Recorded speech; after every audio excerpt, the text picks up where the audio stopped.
Animation!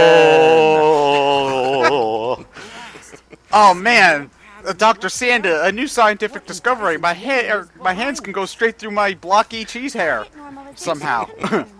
Transferring data now, Professor White. Just a moment. Alright, I am going to compliment the game on one thing. And it's one thing that a lot of American gamers aren't necessarily going to get. But you know how in Mega Man, in Japan at least, the Mega Man and his sidekick robot were called Rock and Roll, and here they're called Beck and Call, which is okay. That's not a very bad naming convention to go with. I mean, You got a theory, Will? at least Well, it makes more sense. At least they didn't change it in they didn't change it in the translation, so it's just like Mega and Roll, because they always try to call him Mega, which always sounds kind of stupid, personally. I just like how the schematics in the background are just the concept artwork. Yeah, of Mighty Number 9. You can see like one of the design choices for Call in the back.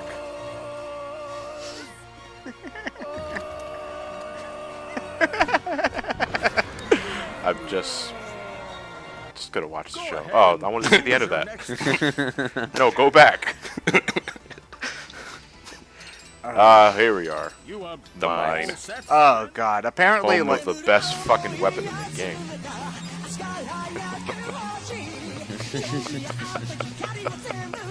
Because superheroes work, as American superheroes work totally well as bishy characters. Remember Hulk? He's back. it's not as bad as the Wolverine or Iron Man anime, though. I'll give it that. Those are awful. Just American studios should stop trying to make them anime. It doesn't work. That's pessimism. I think it can work. Keep trying. Just do a Nortec. Fuck you guys. Oh man. I love you. Change Leopardon. Oops. Oop. Okay, They call that gold's weighing it down, Beck. Okay, here's something I wanna talk about. I actually do not like the dash mechanic for platforming in this game. It's very hard to dash. Also High Metal Man. Yeah, basically. But in this game, it's very hard to dash a specific amount of distance. Like, you basically have to go the full distance of the dash, which means that if you're in midair, particularly with moving platforms, it is very hard to land specifically on a platform. So you find yourself kind of zigzagging around and having to correct, and it just does not feel precise at all. This isn't a stage where that's particularly a problem because it's mostly underground, but again, Avi's stage, fuck that stage. So We're gonna you be would seeing want that a lot. you would want a pressure sensitive dash. Like, I don't know, like the dash in terms of like it feels good to dash into enemies and like get point multipliers and stuff, but it's just, I don't know, the way that it's done in platforming, I don't really feel it, and I'm not sure. Well, this game doesn't Nice want try. you to. This game doesn't want you to platform with the dash. It just wants you to dash over everything. But that's not good game That's design not good. either. Yeah, let's say that's It's not good game design. specific catering to this game wants you to speedrun it, and unfortunately, if you're not of that type of player, your enjoyment just went down, I would say. Yeah, at the same time, though, you know, when a speedrunner skips over something, they're not the appeal of being able to do that isn't that the game was designed that way. It's that you found a trick. Yeah, like in a Sonic game, you know, it's not that the speedruns aren't fun to watch because, for example, like, I don't know, Sonic just runs on a hidden path at the top of the screen that's a straight line and sends you straight to the goal ring.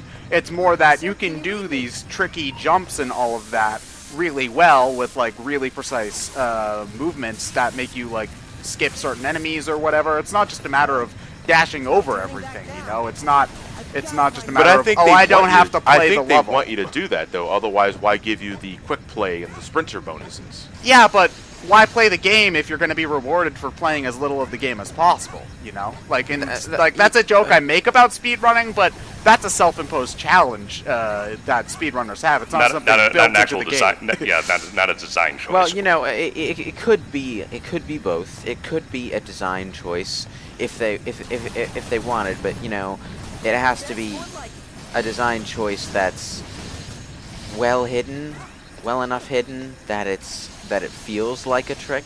It doesn't have to be a glitch or something that's unintentionally in the game to be something that you have to go to great lengths to find and master.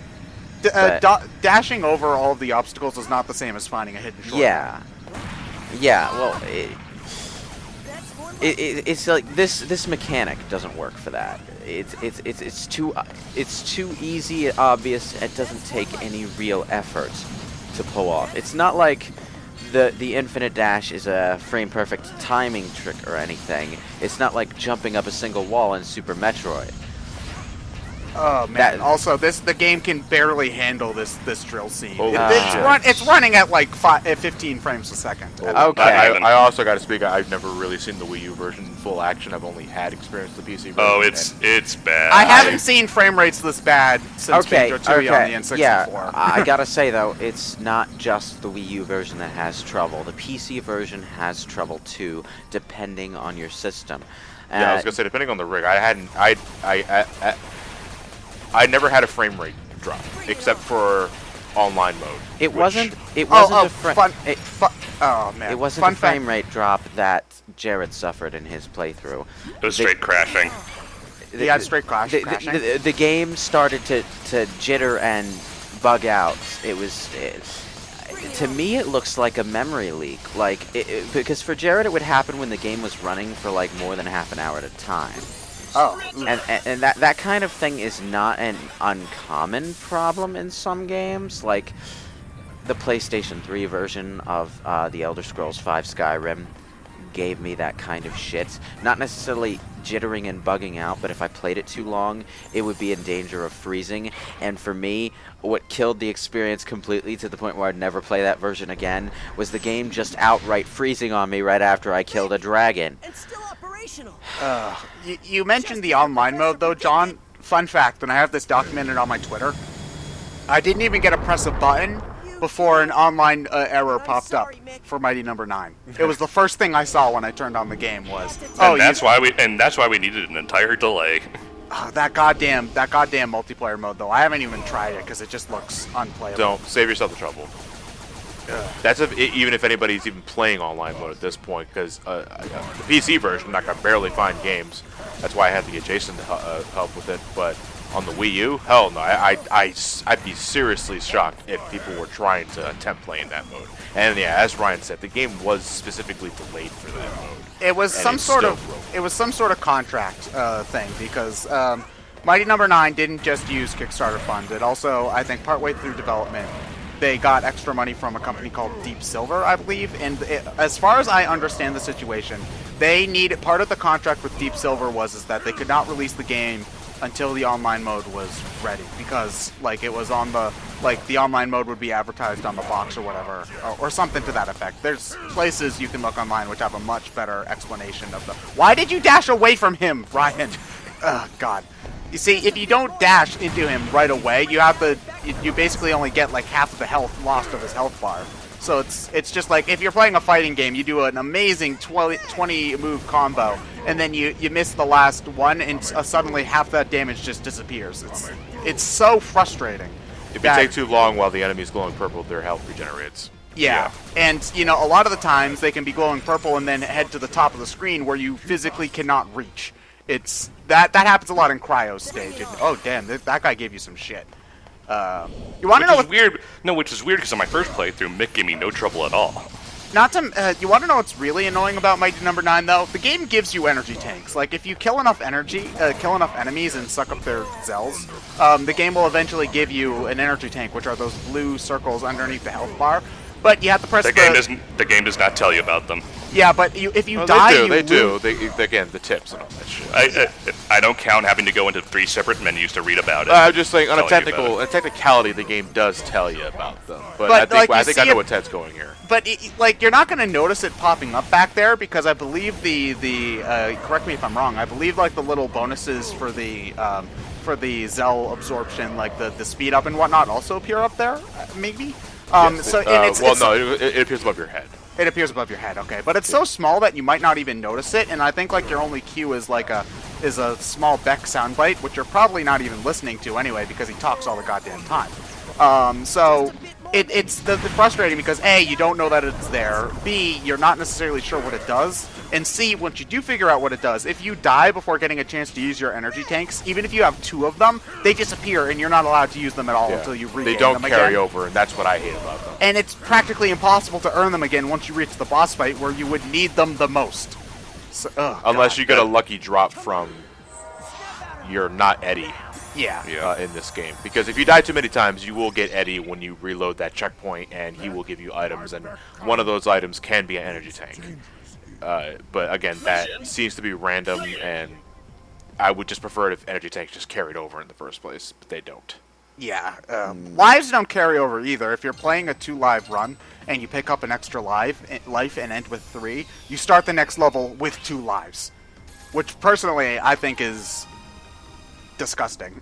Like, if you earn the life, you should keep it. How many YouTube poops did you have to download in order to make this, Ryan? 9. What should we tackle next? Seismic's weapon, probably Useless. one of the least. What does it do? All So you turn into a like a tank, and you can. I love this GIF, I really do. But you turn into a tank, and you can just dash into any enemy. It has only one application. Okay, 2 applications technically. One for the mighty number weakness, and 2, it sort of breaks the final boss in half. How does Samus drink that coffee through the visor? Same way Darth Helmet does. I was just about to mention it. This is, I think this is the next stage you do once you get Cryo's weapon, and this is actually a perfect demonstration of why Cryo's weapon. So those that don't know, if you never played Mighty Number 9 before, Cryo's weapon is pretty much an ice lob, where And it does continuous chip damage. it does continuous chip damage, it slows the enemy down, and it also makes their absorption rates decrease very, very slowly. Like, you notice the percentage markers above enemies' heads. If you neutralize an enemy and absorb them immediately after that, you'll get 100%. The longer you wait, the lower the percentage goes.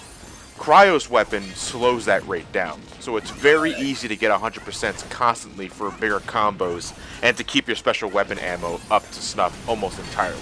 Yeah, if you're Really going bad for stage. achievements, that's the way you would want to get 100% absorption rate achievement, which is Yeah. there's a lot of achievements in this game, like over 50. There really is, yeah. And I mean, I don't know. And I don't give a shit. Poor Gerard, though. Eventually, he's probably going to do a completionist episode on this. And I think he can do it. He'll be fine. oh, just because he can do it doesn't mean that I don't feel bad that he has to.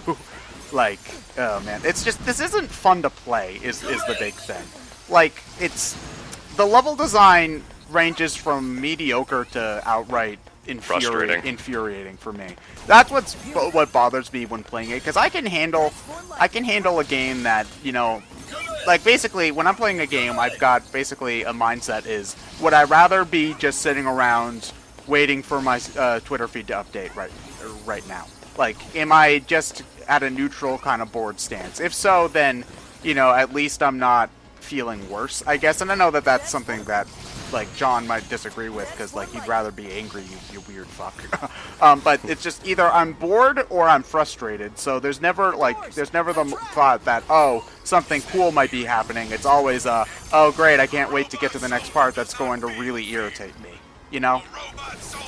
Again, as I said before, I think the game is perfectly playable. But no, it controls fine. It controls fine. I Everything's think if you're a Mega Man fan, you'll be right at home. But if you I would were rather play convinced every other Mega Man classic if you game were before not this one. convinced by Mega Man, this game's not going to do you any favors. Yeah, that's the disappointment for me, because I was looking forward to Mighty Number 9 as an entry point, and I didn't really get that. So Yeah. And hey, I mean, to Mega Man fans, that's what they pretty much asked for. I mean, there's a reason why we backed this game in the first place as Mega Man fans. Because we wanted more Mega Man, because Capcom doesn't know what to do with the guy anymore. Oh no, they know what to do. They make really weird looking redesigns and have him in a cartoon where he's gonna have like a mega helmet or whatever and be a You know, kid in we're school. closer and closer to a Mega Man pachinko machine. Oh, you mean Mega Man Blam Uprising of Vernacular? Erotic violence. Yeah. Just erotic violence. No. Someone has a fetish for it. And it's also probably already a pachinko machine. You're right. This, all you would need are the spinning saw blades, and this would be visually indistinguishable from the power plant. Or, like, maybe tint the walls a little bit blue, and it would be the cryo stage. That's what bothers me. Nothing's distinct in this game. Which, I mean, granted, I know 3D assets are expensive to make, and they want to reuse shit, but hide it a little better at least. Like, even just a more varied color palette would help this. You so say 3D much. assets are expensive to make, as if that's any different than with 2D assets. Actually, I think 3D assets might, in some cases, be a little bit cheaper than 2D counterparts.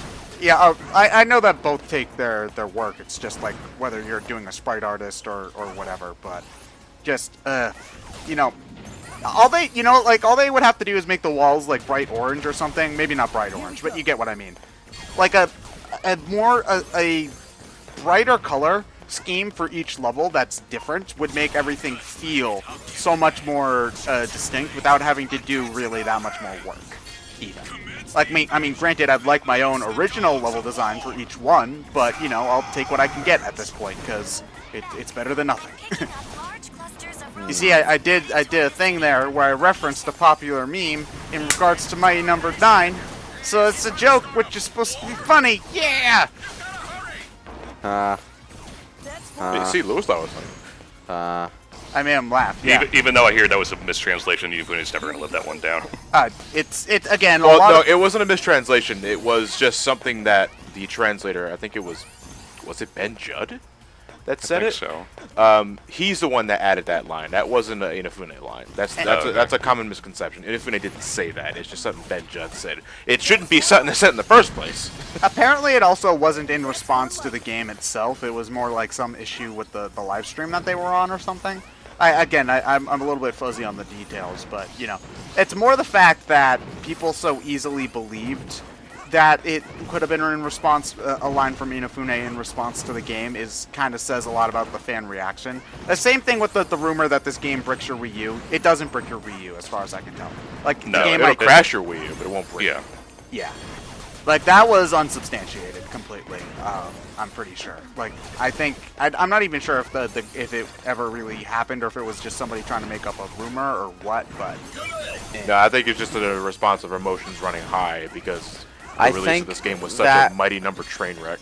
I think that's a result of people not knowing what the word brick means with response to as far as computer things go. Because that means it rendered your entire console completely inoperable. As in, it won't turn on. Thanks, What the? Okay, I was getting online mode flashbacks there for a second because boss doors wouldn't open for me either. Now, I do like the boss designs in this game. Just the general appearance of the bosses. I mean, not. Didn't this guy originally have a Gatlin dick? I like some of them. I like that they're not all just like, oh, you know, military man or ice or like ice woman or things like that. I like that they're more unique at the same time. And I do like that each one has like a real name and a nickname. That's cool too. It's just a lot of them I don't find particularly memorable. Like God, I can't even remember the name of the woman from the power plant that we just fought. So Man. Yeah. This is a sad all-buster run. Where's your 6 skills, Ryan? Why don't you play it then? Well, he did. He didn't like it. No, I didn't. I played about an hour and So? I decided that was enough. So You're the- can't hey. complain about how I can't. Hey, you didn't even complete it, so you can't complain how I'm doing it. hey, dude. Okay, first off, I can snark you all I want because that's my I know. job. Second of all, like, you suck, Ryan. Yeah, I'm dropping the mic. No, this is an expensive headset. That's a bad idea. Yeah. Just give it a tap. Okay. Mic tap. There you go. Mic tap. Oh, mic tap. This is his crash bomber weapon. I think in phase 2 it's an instant kill. Oh god. No, damn. no, it's not an instant kill. It just does a shit ton of damage. But then it might as well be an instant kill. Yeah. But all you have to do is stay on the other side of the. Yeah, he'll other never half of the- detonate it. Yeah. In a sense, that kind of cuts your area of space in half. It's not like he moves that much. No. He's just but hopping still, back and forth. It's still limiting. It's a boss tactic. Yeah, there you go. Hey, cut that out. Hey, you. Cut that out. Oh, Beck, it's you. You look goddamn ridiculous. Well, that gold's weighing it down, soldier. Okay, explain this to me. They live in a world where supposedly robot violence has been completely eradicated, and yet Dr. White builds a military robot just randomly. Well, all these robots, it's something they don't really... Yeah, I'll say it for the next part. No, wait, I'll explain it now for the comment section. All of these robots were designed for entertainment purposes. They fight in coliseums. Oh, I thought that they had like other purposes, like No. no. Okay. They're all combat robots designed. He's no Dr. Light. Yeah, Okay. it's kind of like Mega Man 6. You know how robots were designed for that world tournament and something like that. Oh, okay. They are all capable of fighting. They were Okay. intentionally designed that way. I thought it was a Mega Man 1 thing where like they were all designed to work in the areas that you fight them, like No. Mega Man was a timber robot and things like that. Okay. Yeah, Why what- would what they is- build a pyro robot designed to work in the oil rig? I don't know, to use the oil to Why would they build Power a stuff? sniper robot designed to work in the White House? What utility does Brand have with his sword? cutting off people who cut me off at the end on the highway. I would just say mowing the lawn. Oh no, we got Link for that. It's okay. Link doesn't exist. I'm sorry, Ted. We live in reality. Oh, I'm We sorry. live in the present here. Yeah.